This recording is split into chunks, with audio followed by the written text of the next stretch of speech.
Ya, shalom kawan-kawan Kristen di mana saja berada. Ini ada video menarik dari channel Mualaf Center Ayah Sofia. Dalamnya berisi video Ustadz Kenama yang lagi ceramah di hadapan para jemaahnya. Sebenarnya ini adalah internalnya saudara-saudara kita umat Islam.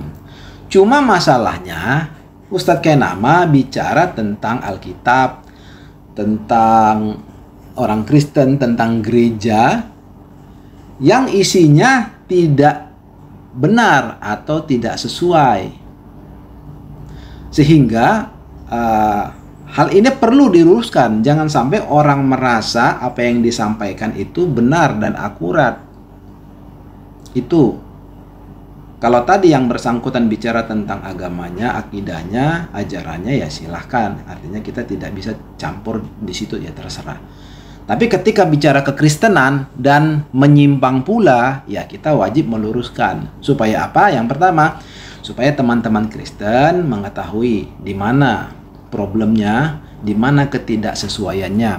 Dan juga siapa tahu ada di antara jemaah Ustadz Kenama yang juga menonton video ini supaya tahu bahwasanya apa yang disampaikan Ustadz Kenama tidak sesuai ya dengan isi Alkitab atau dengan kondisi-kondisi yang dia sampaikan.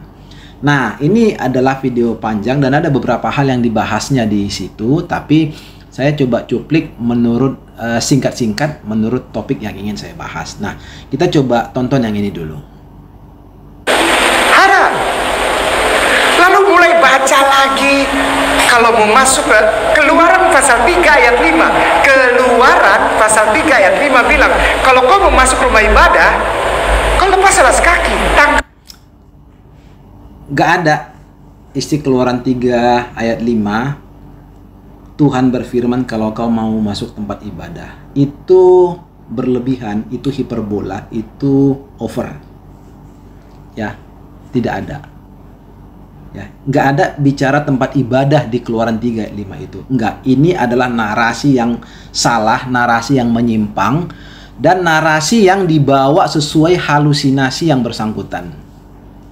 Keluaran 3 ayat 5 tahu isinya tentang apa? Musa menggembalakan kambing domba mertuanya. Itu ayat 1 ya. Di Midian, daerah Midian. Suatu kali dia bawa kambing domba itu ke Gunung Horeb. Kemungkinan di kakinya ya. Kan di kaki gunungnya.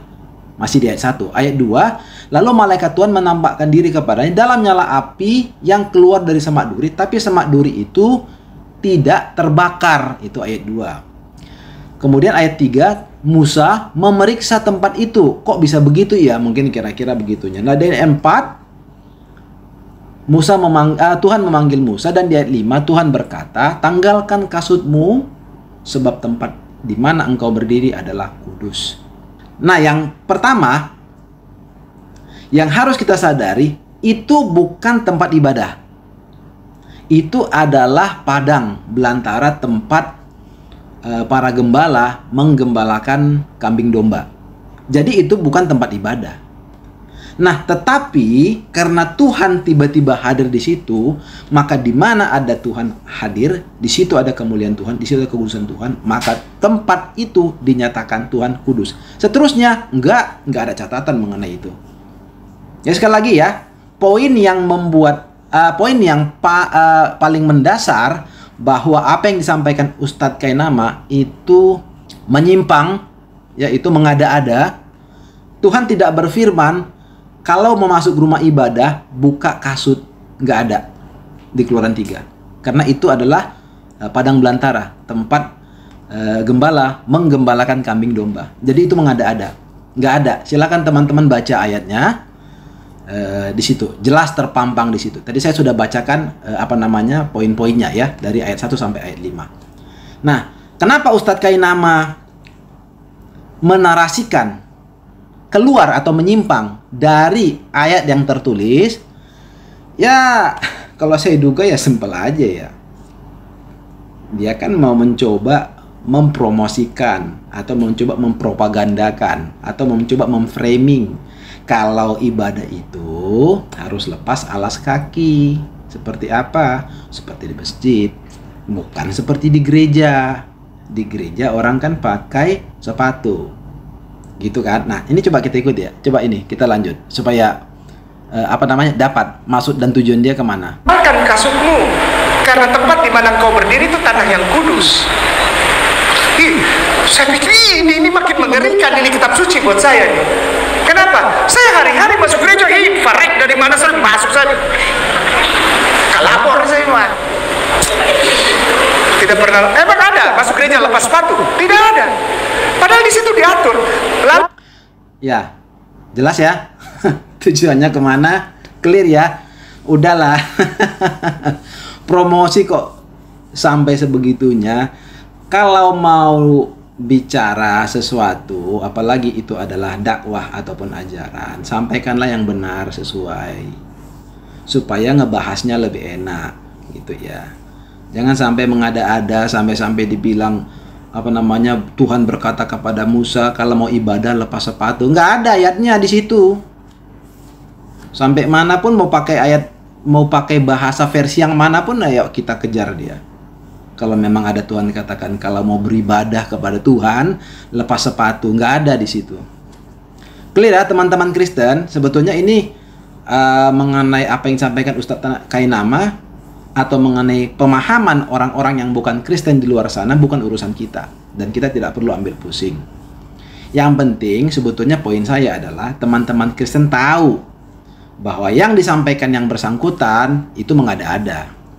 Itu tidak ada ayatnya di Alkitab, tidak ada tertulis seperti itu di Alkitab. Karena apa? Sekali lagi saya katakan, tempat Tuhan hadir waktu bertemu dengan Musa itu di Semak Duri itu padang belantara, tempat gembala menggembalakan kambing domba, bukan tempat ibadah. Nah, bagaimana ceritanya kok yang bersangkutan tiba-tiba mengatakan kalau mau ibadah, emang itu rumah ibadah? Oke.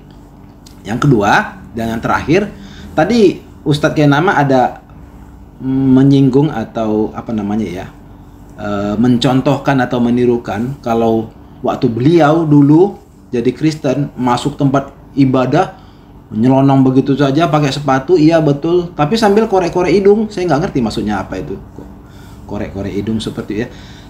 Begini ya, tunggu dulu lah. Kalau mau mendiskreditkan, kalau bisa jangan terlalu murahan. Kalau menurut saya.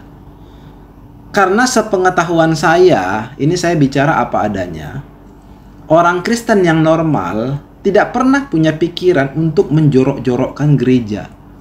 Itu kalau yang normal ya. Karena orang Kristen ketika masuk gedung ibadah, dalam hati dan pikirannya sudah lebih dulu merasa ada hadirat Tuhan di dalam gedung itu. Sehingga otomatis dia itu masuk sudah dalam keadaan sikap hormat. Jadi kalau seperti turukan Ustadz Kainama itu, orang masuk ibadah korek-korek hidung gitu ya kan, baru mungkin sepatunya kotor dan bagaimana. Tapi sekali lagi dia kan bicara ini pengalaman yang bersangkutan kan sepertinya seperti itu ya. Ini pengalaman yang bersangkutan. Jadi kalau memang benar ini pengalaman beliau, saya rasa waktu dulu dia Kristen sepertinya orangnya memang jorok sekali dan tidak punya kehormatan, tidak punya penghormatan kepada Tuhan. Karena setahu saya, orang Kristen yang jiwanya sehat, yang pikirannya sehat, akan lebih dulu memiliki pikiran hormat kepada Tuhan sebelum masuk ruang ibadah.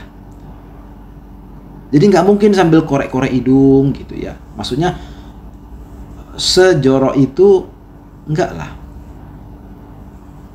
Gitu ya kawan-kawan Kristen. Ya coba gini lah ya, kita coba sama-sama.